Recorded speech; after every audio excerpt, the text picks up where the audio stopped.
So yeah, I know this is pretty cinematic, right? Some people died to get the look that I have right now that you're seeing on screen. And in this video, I'm gonna break down exactly how you can get this look. It's actually a lot more simple than you actually think it is. In just a few steps in DaVinci Resolve, you'll able to achieve this same look that I have. And the best part is I'm gonna provide this exact footage right here down in the description below so you can follow along with me. Let's hop into DaVinci Resolve. Okay guys, so in DaVinci Resolve, we're gonna have the footage that I give you guys. So go ahead and download the footage so that way you guys can follow along. And essentially what I have here is I've made it to where I streamlined my workflow. So I can come over here to the power grades, and I have this specific power grade that I put on every single piece of footage. Okay, so if I were to just put this onto my node right here, and you can see that we now have a green plus sign, and I let go, I now have a node tree that then converts my footage back to normal. And this is basically the original color space that my camera was actually in to begin with. So basically this node is gonna be really easy. So we start off by naming the first node noise reduction, okay?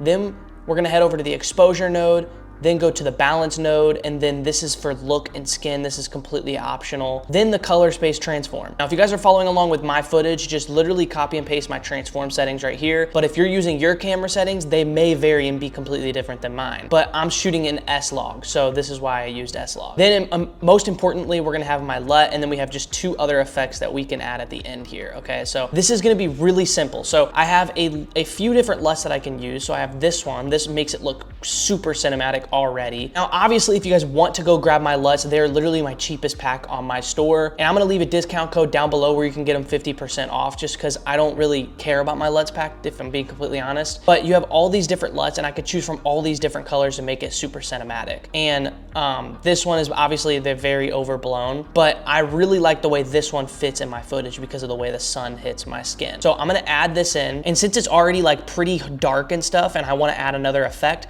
we're gonna come over here to this little tab, and we're gonna go to the key output and go to the gain and just turn the gain down so it's not too much. This is basically like turning the opacity down for your LUT. Please stay for the rest of this video because this is where the actual sauce comes. Now, make sure you're in DaVinci Resolve Studio 20 because there's gonna be this new insane node, and it's called Film Look Creator. I can't stress this enough. This has literally like gained me so much cinematic tones just from this one look alone, and it's brand new. So it literally takes everything in one. So you're gonna see when we put this on, it's gonna look a little whack. Okay, so I mean, it's not terrible. It's called Film Look Creator for a reason because it has all the different things and all the different narratives for a reason. So if we come here and I'll toggle on the before and after. So obviously you can see our face highlights is completely blown out now, but the background, I mean, is pretty solid. So the only way we can really fix that is by coming up here and going to the presets. I like to do 35mm, okay? And then we're gonna turn the color blend.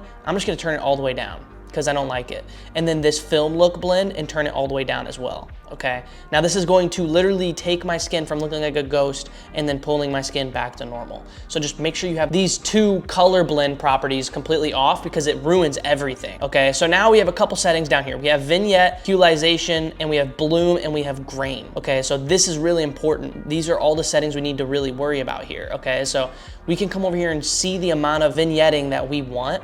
It's gonna give a cinematic vignette. I mean, honestly, either way I pull this vignette, it looks good in my footage. So what I typically like to do in that case is just bring it to about halfway. Okay, now the utilization is basically just like going to make your skin colors pop. That's that little orange coming off of my skin right here. So if you don't like that, then just turn it down.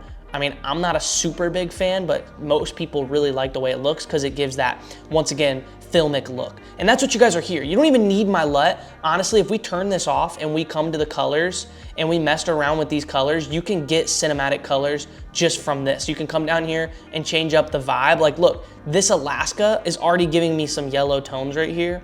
You guys don't have to use my LUT. Like, it's completely optional. I just like the way my LUT looks when you slap it on. We're then gonna come down to bloom, and this is, I mean, it's pretty obvious. It's just gonna give it a small little kick of a kind of like a brightness, kind of like a glow. Think of it as like the glow node. So I have the glow node right here. Think of it as like the glow node. And you can control the radius as well. I don't really touch this one. Sometimes I actually take it off because I don't even notice a difference.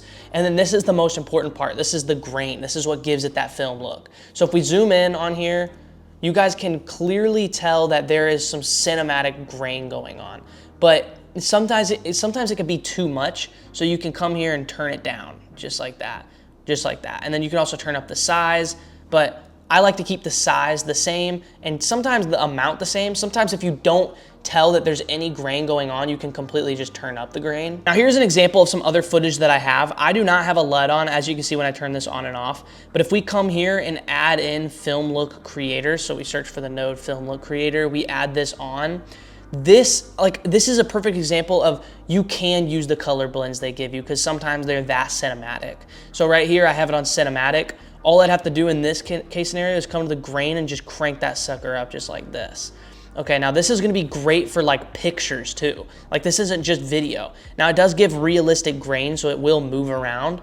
But let's say you want a still and you want like a screenshot and you don't have like, for example, Photoshop or anything like that. This is perfect for that because then you can come here, come to your stills, double click and grab a still, double click the still and go to export, and then you can export the final still. You just have to come here and make sure it go to JPEG files, okay? And like I said, guys, if you want my LUT pack, it is down below. I mean, it's a game changer, but I just wanted to show you guys this new film look creator LUT is just insane, and I've been implementing it in my business, every single piece of content that I use, and it has been absolutely game changer. Thank you guys for watching, and I will see you guys in the next video.